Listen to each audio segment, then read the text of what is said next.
आज हम पढ़ते हैं महात्मा बुद्ध के जीवन से जुड़ी एक बड़ी ही प्रेरक और दिलचस्प कहानी, जिसमें उन्होंने बताया है कि आदमी की तुलना कैसे करें। एक बार एक आदमी महात्मा बुद्ध पास पहुंचा। उसने पूछा, प्रभु, मुझे ये जीवन क्यों मिला? इतनी बड़ी दुनिया मेरी क्या कीमत है?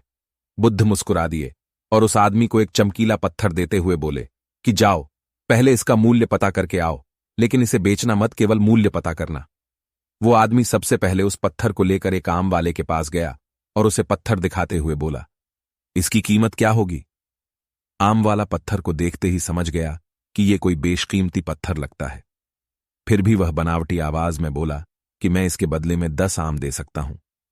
आदमी वहां से चला गया और एक सब्जी वाले का पास पहुंचा, जिसने कहा कि मैं इसके बदले 1 बोरी आलू दे सकता हूं। अब उस आदमी को यह मालूम पड़ चुका था कि यह पत्थर वाकई में कीमती है, और फिर वो उसे लेकर एक हीरे के व्यापारी के पास पहुंचा। व्यापारी पत्थर को देखकर अचंभित रह गया। उसने कहा कि मैं तुम्हें इसके बदले 10 लाख रुपए दे सकता हूं। आदमी महात्मा बुद्ध के पास जाने के लिए मुड़ा ही था कि व्यापारी ने आवाज लगाई कि मैं तुम्हें इसके बदले में 50 लाख रुपए देने को भी तैयार हूं। लेकिन आदमी नहीं रुका। व्यापारी ने गिड़गिड़ाते हुए फिर आवाज लगाई कि तुम मुझे बस वो हीरा दे दो, बदले में तुम जितना धन चाहो मैं देने के लिए तैयार हूं। आदमी नहीं माना और महात्मा बुद्ध के पास लौट गया और उन्हें पत्थर वापस करते हुए पूरा वृत्तांत कह सुनाया। बुद्ध मुस्कुराकर बोले, आम वाले ने इसका मोल 10 आम लगाया, सब्जी वाले ने 1 बोरी आलू और हीरे के व्यापारी कहा कि यह अनमोल है। इस पत्थर के गुण जिसने जितने समझे उसने उतने मोल लगाए।